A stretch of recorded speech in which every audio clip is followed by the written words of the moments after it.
Hi hello ನಮಸ್ತೆ G Kannada ನ್ಯೂಸ್ಗೆ ಸ್ವಾಗತ. ನಾನು ಯಶೋಧ ಪೂಜಾರಿ. ವೀಕ್ಷಕರೇ, ಸಿಂಗಾರ ಸಿರಿಯೆ ಅಂತ ಬಂದಾಗ ಆ ಹಾಡುಗಳನ್ನು ಕೇಳಿದಂಥ ಸಂದರ್ಭ ತಟ್ಟೆ ನಮ್ಗೆ ನೆನಪು ಬರೋದಂತ ಹೇಳಿದ್ರೆ ಸಪ್ತಮಿ ಗೌಡ. ಇವತ್ತು ನಾನು ಚನ್ನಪಟ್ಟಣಕ್ಕೆ ಬಂದಿದ್ದೀನಿ. ನನ್ನ ಜೊತೆ ಇವತ್ತು ಅವರು ಇದ್ದಾರೆ. ಅವ್ರು ನೋಡ್ತಾ ಇದ್ರೆ ಅವ್ರ ಜಡೆ ಅವ್ರಿಗಿಂತ ಉದ್ದ ಇದೆ ನೋಡಿ, ಇಲ್ಲಿ ಅವ್ರಿಗಿಂತ ಉದ್ದ ಇದೆ. ಅವ್ರ ಕಾಸ್ಟ್ಯೂಮ್ ಎಲ್ಲ ನೋಡ್ತಾ ಇದ್ರೆ ಅಬ್ಬಬ್ಬ ಅಂತ ಅನಿಸುತ್ತೆ. ಕಂಪ್ಲೀಟ್ ಆಗಿ ಅಂಬಿಕಾ ಆಗಿ ಅವ್ರು ಕನ್ವರ್ಟ್ ಆಗಿಬಿಟ್ಟಿದ್ದಾರೆ. ನನ್ನ ಜೊತೆ ಸಪ್ತಮಿ ಗೌಡ ಅಲಿಯಾಸ್ ಅಂಬಿಕಾ ಅಂತಲೇ ಹೇಳಬಹುದೇನೋ. ಮ್ಯಾಮ್, ಚನ್ನಪಟ್ಟಣದಲ್ಲಿ ಶೂಟಿಂಗಲ್ಲಿ ಕಂಪ್ಲೀಟ್ ಬ್ಯುಸಿ ಆಗಿದ್ದೀರಾ. ದಿ ರೈಸ್ ಆಫ್ ಅಶೋಕ ಸಿನಿಮಾದಲ್ಲಿ ನೆನ್ನೆ ನಮಗೆಲ್ಲರೂ ಕೂಡ ಸಿಹಿ ಸುದ್ದಿ ಅಂತಲೇ ಹೇಳ್ಬೋದು. ಈ ಸಿನಿಮಾದಲ್ಲಿ ನೀವು ಇರೋದು, ನಿಮ್ಮ ಮೊದಲ ರಿಯಾಕ್ಷನ್? ಖುಷಿ ಆಯಿತು. ಅಂದರೆ ನೆನ್ನೆ ಫಸ್ಟ್ ಲುಕ್ ಮಾಡಿದ್ವಿ, ಬಟ್ ತುಂಬ ಹಿಂದೆ ಅದಕ್ಕೆ ಶೂಟ್ ಮಾಡಿ ಫಸ್ಟ್ ಲುಕ್ ಎಲ್ಲ ಡಿಸೈಡ್ ಆಗಿ ಒಂದು 6 ಡೇಸ್ ಶೂಟಿಂಗು ಮಾಡಿದ್ವಿ ಚಾಮರಾಜನಗರದಲ್ಲಿ.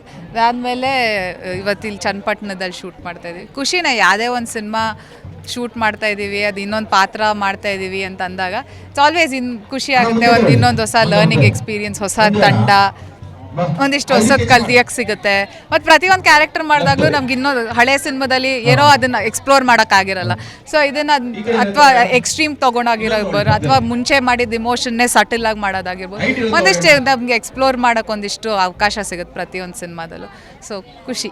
ಓಕೆ, ನಾನಿಲ್ಲ ಗಮನಿಸ್ತಾ ಇದ್ದೆ, ಇಲ್ಲಿ ಮಹಿಳೆಯರಾಗಿರ್ಬೋದು ಎಲ್ಲ ನ್ಯಾಚುರಲ್ ಆಗಿ ಬರ್ತಿದೆ. ಅವರೆಲ್ಲ ಎಲೆ ಅಡಿಕೆ ಆಗಿತಾ ಇರುವಂಥ ರೀತಿ ಆಗಿರ್ಬೋದು, ಆ ಸೀರೆ ಉಟ್ರ ರೀತಿ ಕಂಪ್ಲೀಟ್ ಆ ಹಳ್ಳಿ ಲುಕ್ಕಲ್ಲಿ ಇವತ್ತು ಶೂಟಿಂಗ್ ಆಗ್ತಾ ಇದೆ. ಸೊ ಈ ಖುಷಿಯನ್ನು ಎಂಜಾಯ್, ಅಂದರೆ ಹಳ್ಳಿಲಿ ಇರೋದೇ ಒಂಥರ ಖುಷಿ. ಇಲ್ಲಿ ಶೂಟಿಂಗ್ ಮಾಡ್ತಿರೋ ಖುಷಿಯನ್ನು ನೀವು ವ್ಯಕ್ತಪಡಿಸೋದು ಅಂದರೆ ಯಾವಾಗಲೂ ಯಾವುದೇ ಒಂದು ಇವಾಗ ಹಳ್ಳಿಗೆ ಹೋದ್ರೂ ನಮ್ಮೂರಿಗೆ ಹೋದ್ರೂ ಅದು ಅಂದರೆ ಅದೊಂದು ಪೀಸ್ಫುಲ್ ಎನ್ವೈರನ್ಮೆಂಟ್ ಬರುತ್ತೆ. ಅಂದರೆ ನಿಮ್ಮ ಮೈಂಡ್ಗೆ ಒಂದು ಪೀಸ್ ಸಿಗುತ್ತೆ.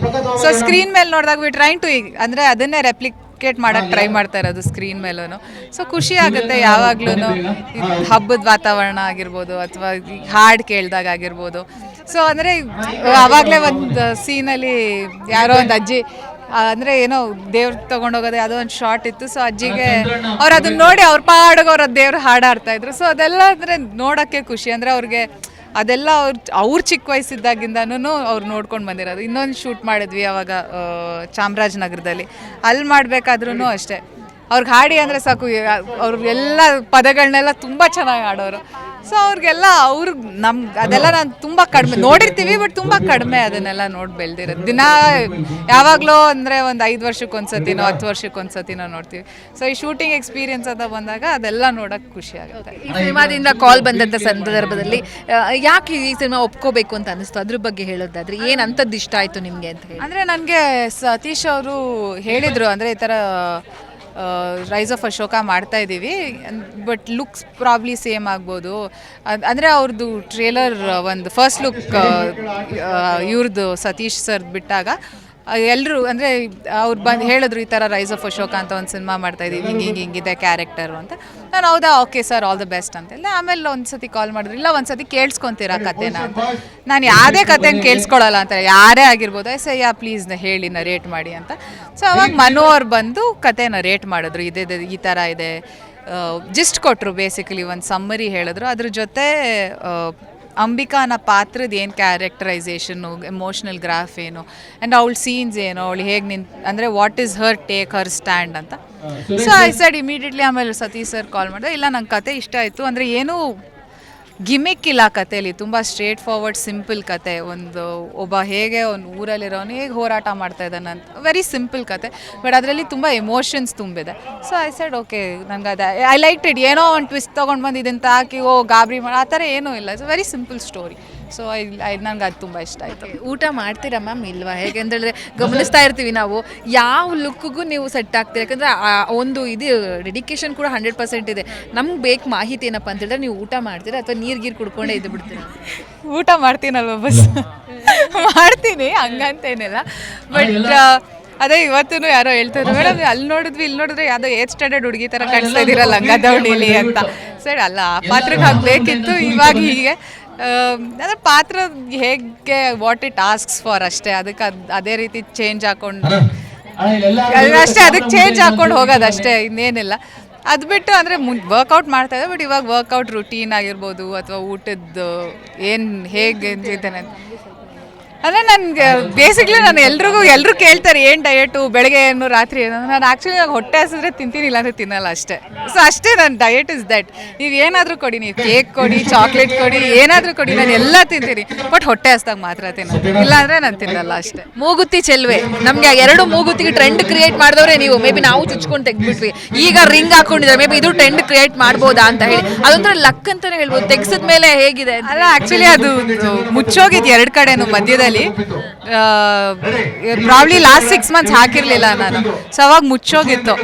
ಅದಾದ್ಮೇಲೆ ಇವಾಗ ಲಾಸ್ಟ್ ಅಕ್ಟೋಬರೋ ನವೆಂಬರಲ್ಲೋ ಮತ್ತೆ ಈ ಕಡೆ ಅದು ಗನ್ ಶಾಟ್ ಮಾಡಿದ್ದು ಎರಡು ಕಡೆ, ಅದು ಹೀಲೇ ಆಗ್ತಾ ಇರಲಿಲ್ಲ. ಸೊ ಆಮೇಲೆ ಹೋಗಿ ಅದನ್ನು ಚುಚ್ತಾರಲ್ಲ, ಅದನ್ನು ಚುಚ್ಚಿಸಿ ಇವಾಗ ರಿಂಗ್ ಹಾಕ್ಸಿದ್ದು. ಸೊ ಇವಾಗ ಈ ಕಡೆ ಮುಚ್ಚೋಗಿದೆ, ಈ ಕಡೆ ಲೆಫ್ಟ್ ಸೈಡ್ ಒಂದಿದೆ. ಆ ಟೈಮಲ್ಲಿ ಹೇಗಿತ್ತು? ಯಾವ ಥರ ಎಂಜಾಯ್? ಎಲ್ಲರೂ ನಿಮ್ಮನ್ನು ನೋಡಿ ಎಲ್ಲರೂ ಹಾಕೊಳ್ತಾ ಇದ್ರು. ಆ ಟೈಮ್ನ ಯಾವ ರೀತಿ ಎಂಜಾಯ್ ಮಾಡಿದ್ರಿ? ತುಂಬಾ ಖುಷಿ ಆಗ್ತಾ ಇದೆ, ಯಾಕಂದ್ರೆ ನಮ್ಮಮ್ಮನ ಆಸೆ ಇತ್ತು ಒಂದ್ ಕಡೆ ಚುಚ್ಚಿಸ್ಬೇಕು ಅಂತ. ಎರಡು ಕಡೆನೂ ಚುಚ್ಚಿಸಿದ ಆಮೇಲೆ ತುಂಬಾ ಜನ ಇಷ್ಟಪಟ್ರು. ಇಲ್ಲ, ತುಂಬಾ ಚೆನ್ನಾಗಿ ಕಾಣಿಸುತ್ತೆ. ಯಾಕಂದ್ರೆ ನಾನು ಆಮೇಲೆ ತಮಿಳಿಯನ್ಸ್ ತುಂಬಾ ಜನ ಅವ್ರು ಎರಡು ಕಡೆ ಚುಚ್ಚಿರ್ತಿದ್ರು. ಆಮೇಲೆ ನಮ್ಮ ಅಪ್ಪ ಫೋಟೋ ತೋರಿಸಿದ್ರು, ನಮ್ಮ ಅಜ್ಜಿಗೂ ಎರಡು ಕಡೆನೇ ಇತ್ತು, ಎರಡು ಕಡೆನೂ ಚುಚ್ಚಿದ್ರು ನಮ್ಮ ಅಜ್ಜಿನೂ. ಆಮೇಲೆ ನಂಗೆ ಗೊತ್ತಾಯ್ತು, ಇಲ್ಲ ಊರ್ ಕಡೆ ತುಂಬಾ ಜನ ಎರಡು ಕಡೆನೂ ಚುಚ್ಚಿಸ್ತಾರೆ ಅಂತ. ಎಸ್ಪೆಷಲಿ ವುಮೆನ್ಗೆ ಅಂದರೆ ಅದು ಸುಮ್ಮನೆ ಅಲ್ಲ, ಅದು ಲೈಕ್ ಹಾರ್ಮೋನಲ್ ಮತ್ತು ಚೈಲ್ಡ್ ಬರ್ತ್ ಟೈಮಲ್ಲೆಲ್ಲ ಅದು ಹೆಲ್ಪ್ ಆಗುತ್ತೆ ಅಂತ ಅದು ಯೂಶಲಿ ಎರಡು ಕಡೆನೂ ಚುಚ್ಸೋದಂತೆ. ಸೊ ನನ್ಗೆ ಆವಾಗ ಗೊತ್ತಾಯ್ತು. ಸೊ ಇದು ಒಂದು ಇಟ್ಕೊಂಡಿದ್ದೀನಿ, ಇದು ಮುಚ್ಚೋಗ್ಬಿಟ್ಟಿದೆ. ಇಲ್ಲೊಂದು ಮಚ್ಚೆ ಕ್ರಿಯೇಟ್ ಆಗಿದೆ. ನಿಮಗೂ ಇದೆ, ನಿಮ್ಗೆ ಆ್ಯಕ್ಚುಯಲ್ ಆಗಿದೆ. ನನಗೆ ಇದನ್ನ ಇಟ್ಟರು ಈ ಸಿನಿಮಾದಲ್ಲಿ ಕ್ಯಾರೆಕ್ಟರ್ಗೋಸ್ಕರ ಅಂತ ಒಂದು ಬ್ಯೂಟಿ ಸ್ಪಾಟ್ ಯಾವುದಾದ್ರು ನಂಗೆ ಇಲ್ಲಿತ್ತು, ಬಟ್ ಅದು ಲೈಟ್ ಆಗಿದೆ. ಸೊ ಇಲ್ಲಿ ಅದನ್ನು ಇವಾಗ ಇಟ್ಟಿದ್ದು. ಕಾಂತಾರ ಆದ ಬಳಿಕ ದೊಡ್ಡ ಮಟ್ಟದಲ್ಲಿ ನೀವೆಲ್ಲಿ ಹೋದ್ರು ಜನ ಇವಾಗಲೂ ಅದೇ ಕ್ರೇಜ್ ಇದೆ.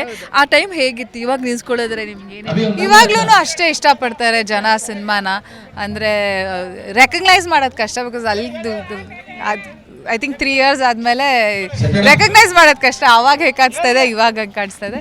ಅದಾದಮೇಲೆ ಒಂದಿಷ್ಟು ಸಿನಿಮಾಸ್ ಅಂದರೆ ಯುವ ಆಯಿತು, ವ್ಯಾಕ್ಸಿನ್ ವಾರ್ ಆಯಿತು. ಅದಾದಮೇಲೆ ತೆಲುಗು ಸಿನಿಮಾ ಅದೊಂದು ಚೂರು ಡಿಲೇ ಆಯಿತು. ಅದು ಪ್ರಾಬ್ಲಿ ರಿಲೀಸ್ ಆಗಬೇಕಿದೆ, ಅದೊಂದು ಚೂರು ಡಿಲೇ ಆಗಿದೆ. ಸೊ ಅದೊಂದು ಶೂಟಿಂಗ್ ನಡೀತಾ ಇತ್ತು. ಇವಾಗ ಇನ್ನೂ ಕಂಟಿನ್ಯೂಸ್ ಆಗಿ 3 ನಡೀತಾ ಇದೆ.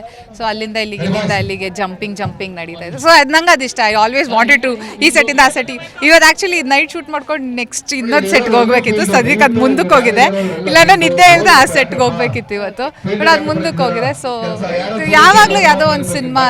ಎಲ್ಲರಿಗೂ ಒಂದು ಪ್ರಶ್ನೆ, ಕಾಂತಾರ ಪಾರ್ಟ್ 1 ನಲ್ಲಿ ಉರಿದಾರ ಇಲ್ವಾ? ಯಾಕಂದ್ರೆ ತಮ್ಮನೆಲ್ಗಳು ಅದು ಇದೆಲ್ಲ ಕ್ರಿಯೇಟ್. ಇವಾಗ ನಿಮ್ಮ ಕಡೆ ಏನಾದ್ರು ಆನ್ಸರ್ ಸಿಗಬಹುದಾ ಅಂತ ಎಕ್ಸ್ಕ್ಲೂಸಿವ್? ಇಲ್ಲ, ನನಗೆ I have not gotten any information from the team ಆ ಥರ. ಸೊ ಅವ್ರು ಶೂಟಿಂಗ್ ಮಾಡ್ತಾ ಇದ್ದಾರೆ, ಇದ್ರೆ ಹೇಳ್ತಾರೆ, ಇಲ್ಲ ಅಂದ್ರೆ but as of now nothing ಇಲ್ಲ. ಓಕೆ, ಸಾಕಷ್ಟು ಜನ ತುಂಬಾ ಪ್ರೀತಿ ಇಟ್ಟಿದ್ದಾರೆ. ನಿಮ್ಮನ್ನ ಪ್ರೀತಿ ಮಾಡುವಂಥ ಅಭಿಮಾನಿಗಳಿಗೆ ಜಿ ಮೂಲಕ ಈ ಸಂದರ್ಭದಲ್ಲಿ ಚನ್ನಪಟ್ಟಣದಲ್ಲಿದ್ದೀರಾ, ಏನು ಹೇಳೋದಕ್ಕೆ ಇಷ್ಟಪಡ್ತೀನಿ? ಅಂದರೆ ತುಂಬ ಜನ ಯಾವಾಗಲೂ ಪ್ರೀತಿ ತೋರಿಸಿದ್ದಾರೆ, ಪ್ರತಿಯೊಂದು ವಿಷಯದಲ್ಲಾಗಿರ್ಬೋದು, ಎಲ್ಲಿ ಹೋದ್ರೂ ಆಗಿರ್ಬೋದು. ಅಂದರೆ ಯೂತ್ ಏನಿದ್ದಾರೆ, ಚಿಕ್ಕ ಮಕ್ಕಳಾಗಿರ್ಬೋದು, ಅವ್ರಿಗಿಂತ ಇವಾಗ ಹಳ್ಳಿಗೆ ಬಂದಾಗಲೂ ಅಷ್ಟೇ, ಅಜ್ಜಿಗಳು ಅಷ್ಟೇ, ತುಂಬ ಜನ ಎಷ್ಟೊಂದು ಜನ ಪ್ರೀತಿ ತೋರಿಸ್ತಾರೆ.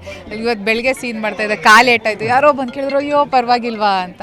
ಸೊ ಎಲ್ಲರೂ ಯಾವಾಗಲೂ ಅಷ್ಟೇ. ಅಂದರೆ ಆ ಪ್ರೀತಿ ನೋಡೋದು, ಪಡ್ಕೊಳ್ಳೋದಿದೆಯಲ್ಲ, ತುಂಬ ಕಷ್ಟ. ಬಟ್ ಅದನ್ನು ಅವರು ಅಷ್ಟು ನ್ಯಾಚುರಲ್ ಆಗಿ ಆರ್ಗ್ಯಾನಿಕ್ ಆಗಿ ಅದು ಸಿಗಬೇಕಾದ್ರೆ ತುಂಬ ಖುಷಿ ಆಗುತ್ತೆ. ಓಕೆ, ಇರಲಿ.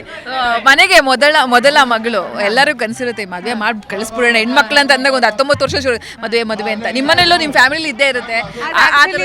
ಪ್ರಾಬಬ್ಲಿ ನಾನು ಕೆಲಸ ಮಾಡಬೇಕಾದ್ರೆ ಆಕ್ಸೆಂಚರಲ್ಲಿ ಮತ್ತು ಪ್ರಾಬ್ಲಿ ಲಾಕ್ಡೌನ್ ಟೈಮಲ್ಲಿ ಅದಿತ್ತು. ಅದಾದಮೇಲೆ I think we got in busy. ಇವಾಗ ಯಾರೋ ನನ್ನ ಜೊತೆ ನನ್ನ ಅಪ್ಪ ಇದ್ದಾರೆ ಇವತ್ತು, ಎಲ್ಲಿದ್ದಾರೆ ಅಂತ ಗೊತ್ತಿಲ್ಲ, ನಾನೇ ಹುಡುಕ್ತಾ ಇರ್ತೀನಿ. ಪ್ರಾಬ್ಲಿ ಕ್ಯಾಮ್ರಾ ಇರ್ತಾರೆ, ಆಲ್ವೇಸ್ ಕ್ಯಾಮ್ರಾ ಹತ್ರನೇ ಇರ್ತಾರೆ ಅವರು.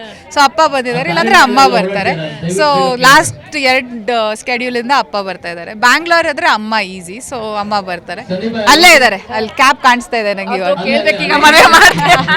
ಸೊ ಅದಿವಾಗ ಅದು ಬಿಟ್ಟು ಇಲ್ಲ, ಚರ್ಚೆ ಇಲ್ಲ. ಯಾಕಂದ್ರೆ ಬ್ಯುಸಿ ಇದ್ದೀನಿ, ಲೈಕ್ ಇಲ್ಲ ಆ ಥಾಟ್ ಬರೋದೇನೆ ಏನೋ ಮನೇಲಿ ಕೂತಿದ್ರೆ. ಬಟ್ ಇವಾಗ ಕಂಟಿನ್ಯೂಸ್ ಆಗಿ ಬ್ಯುಸಿ ಇದೀನಲ್ಲ, ಸೊ ಅವರು ನನ್ನ ಜೊತೆ ಬ್ಯುಸಿ ಆಗಿದೆ. ಸೊ ಅವರು ನನ್ನ ಜೊತೆ ಓಡಾಡಿ ಅವ್ರಿಗೆ ಗೊತ್ತು, ಇವಳು ಪಾಪ ಎಷ್ಟು ಕಷ್ಟಪಡ್ತಾರೆ, ನಿದ್ದೆ ಇಲ್ಲ, ಇಷ್ಟು ಅಲ್ಲಿ ಓಡಾಡ್ತಾ ಇದ್ದಾಳೆ ಅಂತ. ಸೊ ಅದು ಇವಾಗ ಪ್ರಶ್ನೆ ಇಲ್ಲ. ಓಕೆ, ದಿ ರೈಸ್ ಆಫ್ ಅಶೋಕದಲ್ಲಿ ನಮ್ಮನ್ನು ಭರ್ಜರಿಯಾಗಿ ರಂಜಿಸೋದಕ್ಕೆ ವಿಭಿನ್ನ ರಂಜಿಸೋದಕ್ಕೆ ರೆಡಿಯಾಗಿ ನಿಂತಿದ್ದೀರಾ. ನಾವೆಲ್ಲ ತುಂಬಾ ಕ್ಯೂರಿಯಾಸಿಟಿಯಿಂದ ಕಾಯ್ತಾ ಇದ್ದೀವಿ. ಅಭಿಮಾನಿಗಳಿಗೆ ಜಿ ಮೂಲಕ ಫೈನಲ್ ಏನಾದ್ರು ಹೇಳೋದಿದ್ರೆ ಹೇಳಿ.